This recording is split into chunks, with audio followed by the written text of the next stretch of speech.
संसद का सत्र चल रहा है, यानी देश के प्रतिनिधि हमारे और आपके भविष्य पर चर्चा कर रहे हैं। उस सत्र में आज देश के केंद्रीय मंत्री ने एक बात कही जो फैक्चुअली गलत है। जी, आपने सही सुना, मैं पूरी जिम्मेदारी से यहां पर खड़े होकर यह कह रहा हूं।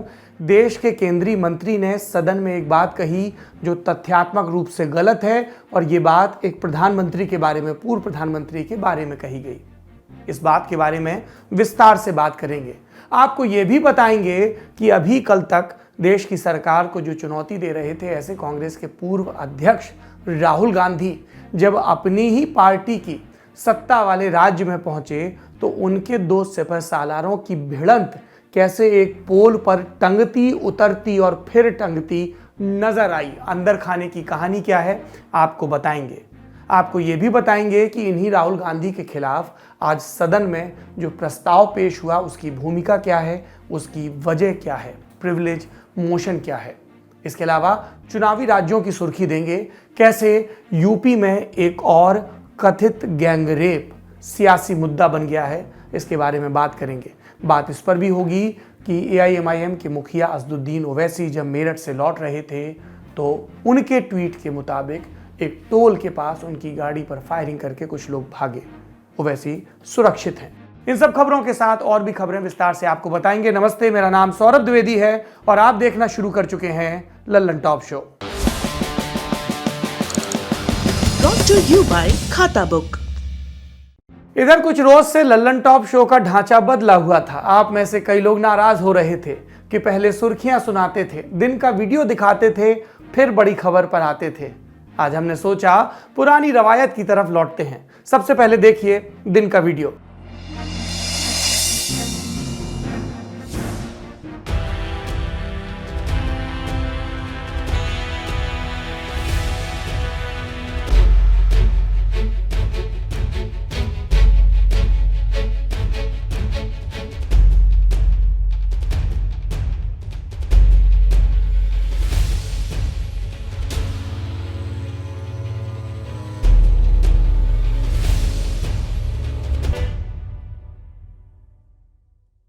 ये वीडियो रायपुर का है। इसका संदर्भ समझिए फिर प्रसंग बताते हैं।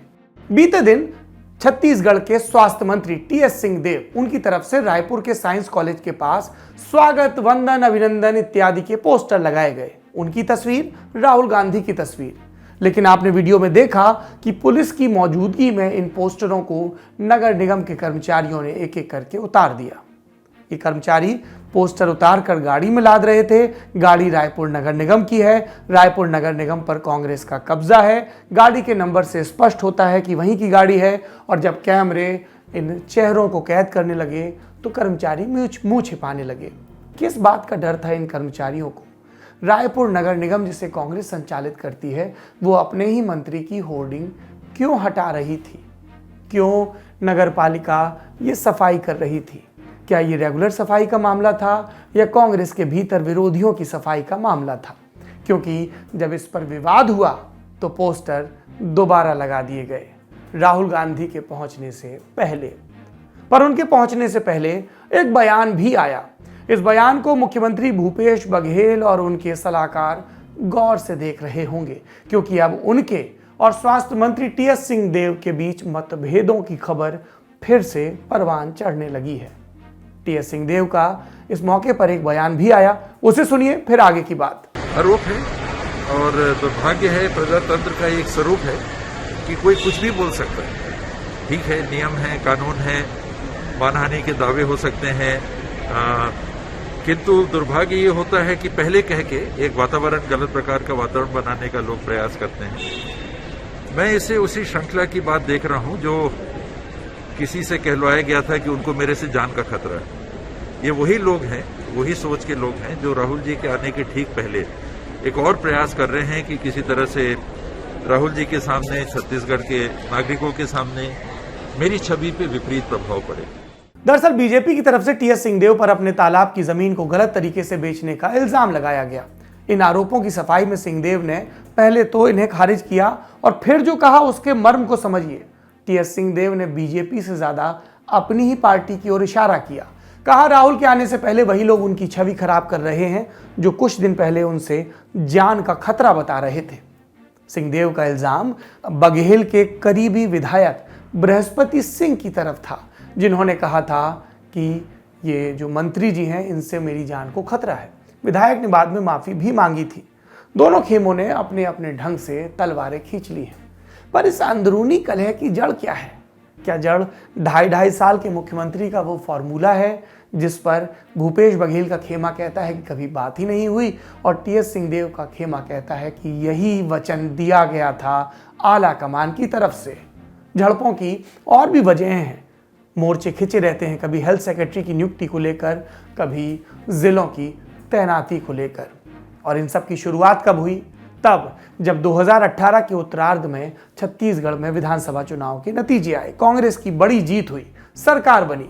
और फिर 15 दिसंबर 2018 को, यानी सरकार बनने से पहले और नतीजे आने के बाद, राहुल गांधी का वो फोटो ट्वीट आया।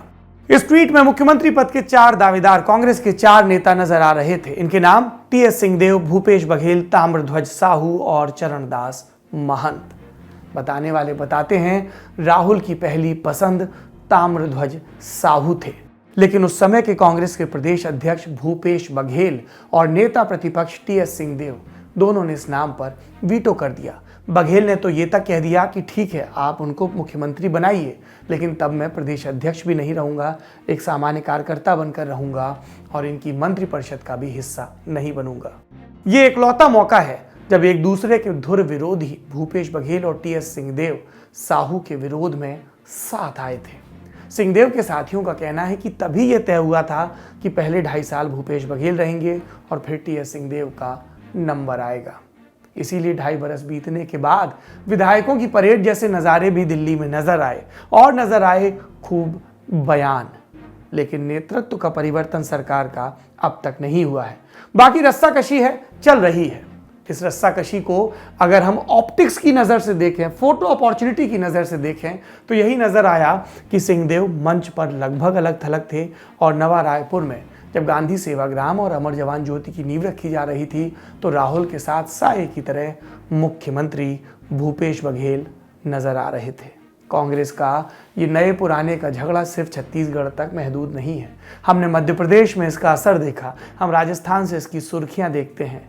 कहने वाले तो ये भी कहते हैं कि उत्तराखंड में भी इसका एक अध्याय लिखा जा रहा है, जहां हरीश रावत वर्सेस प्रीतम सिंह चल रहा है। फिलहाल हम शो में आगे बढ़ते हैं। छत्तीसगढ़ से अब चलते हैं उत्तर प्रदेश की तरफ, जहां से एक बड़ा सियासी मुद्दा, एक बड़ी खबर आ रही है और इस खबर का केंद्र है यूपी का बुलंदशहर। बुलंदशहर के थाना छतारी इलाके में 21 जनवरी को एक 16 साल की लड़की की लाश मिलती है। हत्या गोली मारकर की गई। परिवार वालों ने गैंगरेप का आरोप लगाया। मामला तब और संवेदनशील हो गया जब उनकी तरफ से यह कहा गया कि हाथरस की तरह यहां भी यूपी पुलिस ने शव को जबरन रात में जलवा दिया। इस खबर पर राष्ट्रीय मीडिया की नजर पड़ी 1 फरवरी को, जब राष्ट्रीय लोकदल के अध्यक्ष जयंत चौधरी ने ट्वीट किया। लिखा, यूपी को दहलाने वाली खबर एक बार फिर योगी सरकार पीड़ित परिवार के साथ न होकर रात में दाह संस्कार करा रही है ताकि जघन्य अपराध पर प्रकाश न डल पाए। भाजपा के लोगों ने कहा, मॉडल कोड ऑफ कंडक्ट है, योगी सरकार पर इल्जाम मत मढ़िए। पुलिस ने क्या कहा यह भी बताएंगे, पर पहले घटना के और ब्यौरे जान लीजिए। पुलिस की इस कार्रवाई के खिलाफ 1 फरवरी को परिवार वालों ने विरोध जताया, एसएसपी कार्यालय का घेराव किया और आरोपियों के लिए फांसी की मांग की। पुलिस आई है आपके यहाँ, किस तरह से आश्वासन दिया आपको? मैं वो तो नो कह रहे हैं कि तुमको न्याय दूंगा, जब ते न्याय ना दो अब कह रहे हैं कि न्याय देंगे। मैं तो फांसी की कह रही को फांसी दे दे, फांसी की सजा करा देंगे हम इसमें। हाँ, फांसी दे दे, वो फांसी 12 दिन आते तुम कोई ना सुनने मेरे। अब संतुष्ट हो पुलिस से? हाँ, अब पुलिस से नो के भगनू फांसी दे दे तो संतोषी बन जाई वो को। और मैं 12 दिन आते बहका दी, फिर बहका दी तो फिर वो को ऐसी बात नहीं। तो मैया मैं तो तुम्हारे ही ऊपर वो किया जाए। अब यूपी की कानून व्यवस्था पर सवाल उठ रहा था तो सामने आए बुलंदशहर के एसएसपी और उन्होंने मामले का दूसरा वर्जन दिया। सोशल मीडिया पर कतिपय ट्विटर चलाने वाले लोगों के द्वारा थाना छतारी की एक घटना को बहुत ही गलत तरीके से और बिना तथ्य के अलग अलग तरीके से ट्वीट किया जा रहा है। घटना का क्रम यह है कि 21 जनवरी की घटना है। थाना छतारी के धाराऊ गांव के एक सौरभ शर्मा का प्रेम प्रसंग थाना डिबाई के गालीपुर गांव की एक लड़की के साथ था। उस लड़की का ननिहाल धाराऊ गांव में है, जहां से इन दोनों के बीच संपर्क हुआ था। लड़की ननिहाल में न रह करके अपने मूल गांव गालीपुर में रहती है। दोनों गांव के बीच में लगभग 15-16 किलोमीटर के बीच की दूरी है। 21 जनवरी को लड़की लड़का और उसके एक साथी के साथ मोटरसाइकिल पे बैठकर अपने गांव से धाराऊ गांव आई। धाराऊ गांव में एक ट्यूबवेल पर ये लोग गए, जहां पर लड़के के द्वारा लड़की की गोली मार के हत्या कर दी गई और अपनी गर्दन और अपने हाथ की नसों को ब्लेड से काटा गया। जानकारी होने पर उसे इलाज के लिए अलीगढ़ भेजा गया, जहां इलाज के बाद वो बच गया और उसे गिरफ्तार करके जेल भेजा गया। परिवारीजनों द्वारा दी गई तहरीर के आधार पर बिना किसी तरह का छेड़छाड़ किए अभियोग दर्ज किया गया था। पंचायतनामा पोस्टमार्टम के बाद परिवारीजनों द्वारा अपनी मर्जी से स्वतः गंगा घाट कर्णवास पर लड़की का अंतिम संस्कार किया गया।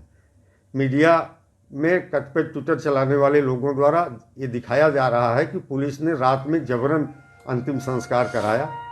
इस संबंध में कहना है कि कोई भी पुलिसकर्मी अंतिम संस्कार के समय मौके पर मौजूद नहीं था। किसी के पास कोई वीडियो भी नहीं है, नहीं तो लोग वीडियो भी ट्वीट करते, लेकिन केवल सनसनी पैदा करने के इरादे से कतिपय लोग ट्विटर हैंडल का गलत इस्तेमाल कर रहे हैं। बुलंदशहर एसएसपी संतोष कुमार सिंह इस पूरे मामले को प्रेम प्रसंग बता रहे हैं। उनके मुताबिक मृतक लड़की और आरोपी युवक सौरभ शर्मा के बीच संबंध थे। पुलिस की तरफ से ये बात बार बार आ रही है। पुलिस की थ्योरी है दोनों साथ में गांव के पास के ट्यूबवेल पर गए, झगड़ा हुआ, वहीं पर लड़की को गोली मारी गई। साथ में आरोपी सौरभ ने अपने हाथ और गले की नस काट ली, लेकिन परिवार का कहना है ऐसा नहीं हुआ। लड़की के मामा की तरफ से पूछा गया कि प्रेम प्रसंग होता तो गोली मारने की नौबत क्यों आती। उनका आरोप है कि सौरभ और उसके 3 साथी जबरन लड़की को उठा कर ले गए और वहां उसके साथ कुछ गलत हुआ, जिसका विरोध लड़की ने किया। लड़की के मामा का यह भी आरोप है कि मामला बढ़े नहीं, इसलिए पुलिस ने दबाव बनाकर रात में ही अंतिम संस्कार करवा दिया। जबकि एसएसपी का दावा है कि अंतिम संस्कार के वक्त वहां पर पुलिस वाला कोई भी मौजूद नहीं था। अब ये 2 पक्ष हैं, एक पीड़ित पक्ष, एक पुलिस का पक्ष। जांच के बाद फैसला कोर्ट करेगा। पर एक पक्ष और है, चुनाव का पक्ष। इसमें सियासत की एंट्री होती है। बुलंदशहर में प्रचार के लिए आज पहुंची थी कांग्रेस की महासचिव प्रियंका गांधी।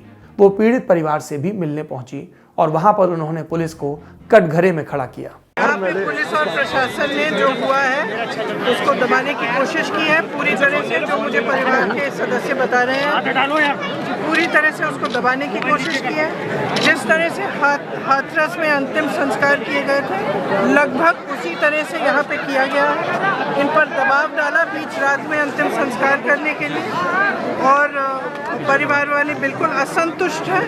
कल रात तक एफआईआर में इन्होंने जो धाराएं लगानी थी वो भी नहीं लगाई। अब मुझे पता चल रहा है, हमारे प्रत्याशी जी कह रहे हैं कि इनको बताया गया है कि कल रात को जब इनको पता चला कि हम लोग आ रहे हैं यहाँ, तब शायद इन्होंने हो सकता है कि कुछ धाराएं ऐड की हैं, लेकिन किसी को कुछ नहीं मालूम।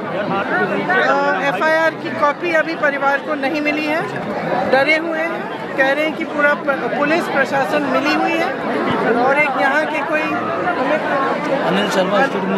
अनिल शर्मा जी जो है, उनका बार बार लगातार फ़ोन आ रहा था पुलिस को जिस समय ये सारा हुआ, तो उनको शक है कि शायद उनका कुछ इसमें इन्वॉल्वमेंट है किसी स्तर पर, और इसको दबाया जा रहा है पूरे मामले को। हमने उनको ये आश्वासन दिया कि हम इस मामले को दबने नहीं देंगे। जो लड़ाई लड़नी है हम उनके साथ खड़े हैं, हम लड़ेंगे और न्याय इनको मिलेगा। बुलंदशहर में आज सिर्फ प्रियंका गांधी ही नहीं थी, समाजवादी पार्टी नेता अखिलेश यादव और आरएलडी नेता जयंत चौधरी भी थे। उन्होंने भी यूपी की कानून व्यवस्था पर अपनी प्रेस कॉन्फ्रेंस में सवाल उठाया। बुलंदशहर की घटना आज पूरे उत्तर प्रदेश को चिंतित कर रही है, और खासकर बेटियां, बहन ये सोच रही हैं कि लगातार सरकार ने ये कहा कि कोई भी बेटी अगर 12 बजे भी घूमना चाहेगी तो कहीं उसके साथ कोई घटना नहीं होगी। और सरकार के केवल मुख्यमंत्री नहीं बल्कि दिल्ली से गृह मंत्री से लेकर के जितने भी सरकार के लोग हैं, ये बताने में कहीं चूक नहीं कर रहे हैं कि कानून व्यवस्था आज उत्तर प्रदेश में सबसे आगे है। लेकिन लगातार जो घटनाएं हो रही हैं और आपके जिले में जो घटना हुई है वो हाथरस की घटना को याद दिलाता है। एक हृदय विदारक घटना यहां बीती है। मैं उस पीड़ित परिवार, हम सब की ओर से उस पीड़ित परिवार की तरफ के प्रति संवेदना व्यक्त करना चाहता हूं और ये विश्वास दिलाना चाहता हूं कि जब हमारी सरकार आएगी जनता के आशीर्वाद से, क्योंकि किसी भी सभ्य समाज में जीरो टॉलरेंस होना चाहिए ऐसे जघन्य अपराधों के लिए, और ऐसे जघन्य अपराध रचने वालों को सख्त से सख्त कानूनी सजा मिलनी चाहिए। तो ये विश्वास दिलाता हूं कि जब सरकार आएगी और हम जिस तरह का परिवर्तन लाना चाहते हैं, जिस तरह की व्यवस्था, जिस तरह की गवर्नेंस, सुशासन जनता को देना चाहते हैं, कि महिला सुरक्षा पर बड़ी पहल कर उत्तर प्रदेश में व्यावहारिक परिवर्तन हम लाएंगे। ये तो विपक्ष की बात हो गई। इत्तेफाक देखिए, सत्ता पक्ष के एक शीर्ष नेता देश के गृह मंत्री अमित शाह भी आज बुलंदशहर में थे और उन्होंने कहा कि योगी आदित्यनाथ सरकार के दौरान प्रदेश में कानून का राज कायम हुआ। सुनिए गृह मंत्री को। ये पश्चिमी उत्तर प्रदेश माफियाओं से परेशान है। ये आलिया मालिया जमालिया निकल कर आते हैं, हमें परेशान करते हैं। मैं पूछना चाहता हूं मित्रों, आज पूरे पश्चिमी उत्तर प्रदेश में किसी भी माफिया की हिम्मत है बहन बेटी को परेशान है क्या? जोर से बोलो, है क्या? और जोर से बोलो, है क्या? मित्रों, 5 साल के अंदर भारतीय जनता पार्टी के शासन में माफियाओं का पलायन हो गया है, पलायन। आपने सब बयान सुन लिए। अब बस इतना याद रखिए कि प्रथम चरण में, पहले फेज में बुलंदशहर में भी चुनाव होना है 7 सीटों के लिए। तो आपको एक संदर्भ नजर आएगा। तथ्यात्मक चीजें यह हैं कि पुलिस ने मुख्य आरोपी सौरभ शर्मा और उसके एक साथी को गिरफ्तार कर लिया है, बाकियों की तलाश जारी है। लेकिन पुलिस ने अब तक इस मामले में गैंगरेप की धारा नहीं जोड़ी है और इसी पर परिजनों और पुलिस के बीच ये विवाद चल रहा है। बढ़ते हैं अगली खबर की तरफ। अगली बड़ी खबर संसद से है। बजट सत्र के चौथे दिन आज संसद में राष्ट्रपति के धन्यवाद ज्ञापन प्रस्ताव पर चर्चा थी। इसमें अल्पसंख्यक मामलों के मंत्री मुख्तार अब्बास नकवी के बयान पर हमारी नजर गई। नरेंद्र मोदी सरकार के काम गिनाते हुए उन्होंने कुल 28 बिंदु बताए, जिसमें 11वां बिंदु ये था। कभी कहा जाता था कि इस देश के संसाधनों पर किसी एक संप्रदाय विशेष का अधिकार है। मैं इसलिए कहता हूं, वो जानते थे कि अधिकार देने वाले नहीं हैं, लेकिन कहते जरूर थे। इसीलिए कहा हमने कि जो राजनीतिक तुष्टीकरण का छल था उसको हमने समावेशी और सर्वस्पर्शी सशक्तिकरण के बल से ध्वस्त किया है। कि एक देश के संसाधनों पर एक संप्रदाय का अधिकार है। मोदी जी ने क्या परिवर्तन किया? सबका साथ, सबका विकास, सबका विश्वास और सबका प्रयास। यानी देश के संसाधनों पर सबसे पहला अधिकार आखिरी पायदान पे खड़े हुए व्यक्ति का है। उसकी आंखों में खुशी, उसकी जिंदगी में खुशहाली आनी चाहिए। ये परिवर्तन 11वां है सर। मंत्री जी कह रहे हैं कि पहले कहा जाता था कि देश के संसाधनों पर पूरा अधिकार एक समुदाय का है। मंत्री जी ने जो बात कही वो बात अलग अलग मंचों से बीजेपी के नेता कई दफा कह चुके हैं। तो हमने सोचा कि आज जांचा जाए कि क्या वाकई पूर्व प्रधानमंत्री मनमोहन सिंह ने ये बात कही है। ये जांचना इसलिए भी जरूरी है क्योंकि बात किसी रैली में नहीं कही जा रही है। देश का एक केंद्रीय मंत्री देश की संसद में ये बात कह रहा है। नकवी ने अपने भाषण में पूर्व प्रधानमंत्री मनमोहन सिंह का नाम नहीं लिया, ले भी नहीं सकते थे। संसद में जो मौजूद ना हो उनका नाम लेने को लेकर कुछ नियम और परंपराएं हैं, तो उन्होंने इशारों में ही समझा दिया। संसद में कही हर बात रिकॉर्ड पर जाती है, ये बात भी गई। पर क्या ये रिकॉर्ड तथ्य सम्मत है? क्या मनमोहन सिंह के बारे में देश के संसाधनों पर उनका जो कथित बयान बताया जा रहा है कि पहला हक मुस्लिमों का है, ये सत्य है? लल्लन टॉप फेक न्यूज की पड़ताल करता है, फैक्ट चेक। आज मंत्री जी के इस बयान का फैक्ट चेक। बात 15 साल पुरानी है। 9 दिसंबर 2006 का दिन, और इस दिन मनमोहन सिंह बोले, किसी चुनावी रैली में नहीं, वो नेशनल डेवलपमेंट काउंसिल यानी राष्ट्रीय विकास परिषद को संबोधित कर रहे थे। इसमें 11वीं पंचवर्षीय योजना और विकास के लक्ष्यों पर चर्चा हो रही थी। आपको पता ही होगा कि इस विकास परिषद के डी फैक्टो अध्यक्ष प्रधानमंत्री होते हैं। इस हैसियत से बैठक में डॉक्टर मनमोहन सिंह बोल रहे थे। हमने इस भाषण का वीडियो खोजने की कोशिश की, नहीं मिला, पर उनके भाषण का टेक्स्ट मिला जो प्रधानमंत्री दफ्तर के पास आज भी मौजूद है। इस भाषण का हम आपको वो पैराग्राफ बताएंगे जिसमें यह कथित विवादित लाइन है, ताकि आप संदर्भ समझ सकें। भाषण अंग्रेजी में है, आपको स्क्रीन पर उसकी इबारत नजर आ रही होगी। मैं सहूलियत के लिए उसका हिंदी अनुवाद बताता चलता हूं। मनमोहन सिंह ने कहा था, मेरा मानना है कि हमारी सामूहिक प्राथमिकताएं स्पष्ट हैं। कृषि, सिंचाई, जल संसाधन, स्वास्थ्य, शिक्षा, ग्रामीण बुनियादी ढांचे में महत्वपूर्ण निवेश और सामान्य बुनियादी ढांचे के लिए आवश्यक सार्वजनिक निवेश की जरूरत है। साथ ही अनुसूचित जाति, अनुसूचित जनजाति, अन्य पिछड़े वर्गों के लोग, इनके उत्थान के लिए कार्यक्रम हो। अल्पसंख्यकों, महिलाओं और बच्चों के लिए कार्यक्रम हो। अनुसूचित जातियों, अनुसूचित जनजातियों के लिए योजनाओं को पुनर्जीवित करने की भी जरूरत है। हमें नई योजनाएं लाकर यह सुनिश्चित करना होगा कि अल्पसंख्यकों को और खासकर मुस्लिमों का भी उत्थान हो सके, विकास का फायदा मिल सके। इन सभी का संसाधनों पर पहला हक है। केंद्र के पास बहुत सारी जिम्मेदारियां हैं और ओवरऑल संसाधनों की उपलब्धता में सबकी जरूरतों का समावेश करना होगा। आपने सुना, इस भाषण में कहीं नहीं कहा गया कि देश के संसाधनों पर पहला हक किसी एक समुदाय का है। Doctor Manmohan Singh SC, ST, OBC, महिलाएं, बच्चे और अल्पसंख्यकों खासकर मुस्लिमों की बात कर रहे थे। कलेक्टिवली कह रहे थे कि ये जो पिछड़े हैं इनका देश के संसाधनों पर पहला हक है। इसी संदर्भ में कहा गया संसाधनों के बारे में, और अल्पसंख्यकों में मुस्लिम भी शामिल हैं।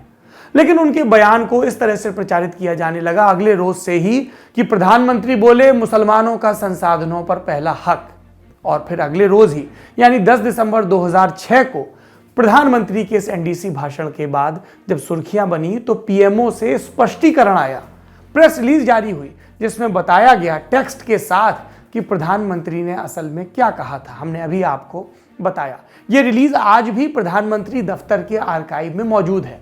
प्रधानमंत्री दफ्तर जो अब हमारे मौजूदा प्रधानमंत्री नरेंद्र मोदी को रिपोर्ट करता है, और उन्हीं को हमारे मौजूदा मंत्री अल्पसंख्यक मामलों के मुख्तार अब्बास नकवी भी रिपोर्ट करते हैं। पर सवाल यह पूछा जाएगा कि वो रिपोर्ट करते करते संसद में देश को, सांसदों को गलत कोट क्यों करते हैं जबकि रिकॉर्ड मौजूद है। यह सवाल आपको भी पूछना चाहिए और यह भी जानना चाहिए कि सच्चर कमेटी की रिपोर्ट जो UPA के कार्यकाल में बनी थी जस्टिस राजेंद्र सच्चर की अध्यक्षता में, उसमें बताया क्या गया था। उसमें बताया गया था कि देश में अल्पसंख्यकों खासकर मुस्लिमों की स्थिति पिछड़ेपन के मामले में दलितों से भी गई गुजरी है और इनका स्तर सुधारने के लिए प्रयत्न किए जाने चाहिए। यहाँ पर कहा जा सकता है कि वो UPA का दौर था, कांग्रेस की नीति थी। बीजेपी कांग्रेस के दौर में बनी कमेटी से इत्तेफाक नहीं रखती तो क्या, बीजेपी इत्तेफाक रखे न रखे उनकी अपनी राजनीति है, लेकिन जो सत्य है, जो तथ्य है, उससे हम सभी को इत्तेफाक रखना चाहिए। बड़ी खबर से अब बढ़ते हैं सुर्खियों की तरफ। पहली सुर्खी भी संसद से जुड़ी हुई है। कांग्रेस के सांसद राहुल गांधी, उन्होंने बीते दिन बजट भाषण पर बोलते हुए कई बातें कही, पेगासस का जिक्र भी किया। अब बीजेपी को लग रहा है कि राहुल ने सदन की अवमानना की। बीजेपी के सांसद निशिकांत दुबे ने राहुल गांधी के खिलाफ विशेषाधिकार हनन का नोटिस दिया है। इसका मतलब यह होता है कि बतौर सांसद राहुल गांधी को जो विशेषाधिकार मिले थे उनका उल्लंघन किया गया। अब इस नोटिस पर क्या आगे कार्रवाई होगी, ये फैसला स्पीकर को लेना है। दूसरी सुर्खी यूपी से जुड़ी है। AIMIM के मुखिया और सांसद असदुद्दीन ओवैसी, उनकी गाड़ी पर गोलियां चलने की खबर है। हमले के वक्त ओवैसी गाड़ी में मौजूद थे, उन्हें कुछ नहीं हुआ है, वो पूरी तरह सुरक्षित है। आज शाम 6 बजे एक ट्वीट में उन्होंने इस घटना की जानकारी दी। उन्होंने ट्वीट में लिखा कि कुछ देर पहले छिजारसी टोल गेट पर मेरी गाड़ी पर गोलियां चलाई गई, 4 राउंड फायर हुए, 3-4 लोग थे, सब के सब भाग गए, हथियार वहीं छोड़ गए, मेरी गाड़ी पंक्चर हो गई, लेकिन मैं दूसरी गाड़ी में बैठकर वहां से निकल गया, हम सब महफूज हैं। साथ में उन्होंने गाड़ी की तस्वीर भी पोस्ट की जिसमें गोली के निशान नजर आ रहे हैं। असदुद्दीन ओवैसी मेरठ में थे एक चुनावी कार्यक्रम में हिस्सा लेने के लिए, बाद में दिल्ली की तरफ निकल गए। लौटते वक्त उनका काफिला हापुड़ के छिजारसी टोल प्लाजा से गुजरा। ओवैसी के मुताबिक उसी समय ये फायरिंग हुई। कितने 2 लोग हम तो 2 लोग को देखे, 2 लोग 2 पिस्टल लेके फायर कर रहे हैं। वो सीसीटीवी में भी वो पुलिस ने पूरा देख रहा है। वो दांत लगा के बैठे हुए थे। ये वेपन्स कितने आपने पकड़े? आप कह रहे हैं आपने खुद पकड़ा? वेपन ने हम पकड़ के पुलिस को हैंड ओवर करा। पिस्टल थी वो 9 राउंड फायर किए हैं। वो आप उनके साथ ही आ रहे थे मेरठ? हाँ जी, साथी थे हम, गाड़ी के पीछे ही हमारी गाड़ी। बस कितने बजे की घटना? एक ये है कि हमने गाड़ी रोका, हम उसको पकड़ रहा, हम उसका वेपन खींचा, हम पकड़ा। पुलिस ने हमारे लोग को गाड़ी में बिठा ले रहे। एक्चुअली नोट तो वैसी साहब निकल चुके हैं यहाँ से? हाँ, साहब ने गए, साहब आगे साहब को आगे चले गए घर। तो उनको आपने पहचाना क्या? शख्स आपने उन्होंने जो उनकी शक्ल पहचानी? वो शक्ल हम अच्छा पहचानते हैं उसको। हम अच्छा देके हमने पकड़े उसको। बीते दिनों लल्लन टॉप की इंटरव्यू सीरीज जमघट के लिए हमने कई नेताओं के बड़े इंटरव्यू किए। असदुद्दीन ओवैसी का भी इंटरव्यू किया, जो 5 तारीख के रोज़ यानी परसों के रोज़ शाम को 5 बजे रिलीज़ होगा। इंटरव्यू के बाद उनसे पूछा गया कि अमूमन सांसदों के घर पर तो सिक्योरिटी रहती है, आपके घर पर क्यों नहीं? तो उनका जवाब था कि मुझे ठीक नहीं लगता है और इसलिए हर बार सांसद चुने जाने के बाद मैं सरकार को लिख कर देता हूं कि मुझे सिक्योरिटी की आवश्यकता नहीं है। आज के लल्लन टॉप शो में इतना ही। आखिरी में आपको बताना चाहेंगे कि लल्लन टॉप की टीमें चुनावी कवरेज पर निकली हुई हैं। इस वक्त उत्तर प्रदेश, उत्तराखंड और गोवा से कई दिलचस्प सियासी कहानियां वो रिपोर्ट कर रही हैं। आपको ये ज़रूर देखना चाहिए। लल्लन टॉप शो में अब विराम का वक्त है। अपना और अपनों का ख्याल रखिए। शुभ रात्रि। जो है मुद्दा जो है राम मंदिर मस्जिद बची रह गया। नरेंद्र मोदी जी है, योगी जी राय का राम को। अरे राम तो सबके दिलों में है। इन्होंने उपनयन के बारे में बोला। उपनयन तो राजपूत में भी होता है, भूमिहार में भी होता है। वो ब्राह्मण थोड़े ही है, अपना धर्म जन्म से है। देश पहले स्वतंत्र हो गया, उसके बाद बहुत साल के बाद गोवा में कुछ नहीं था। जब स्वतंत्र हो गया 1961 में, उसके बाद अभी गोवा आगे जाता है। अभी एजुकेशन के लिए भी आगे जाता है। सब जगह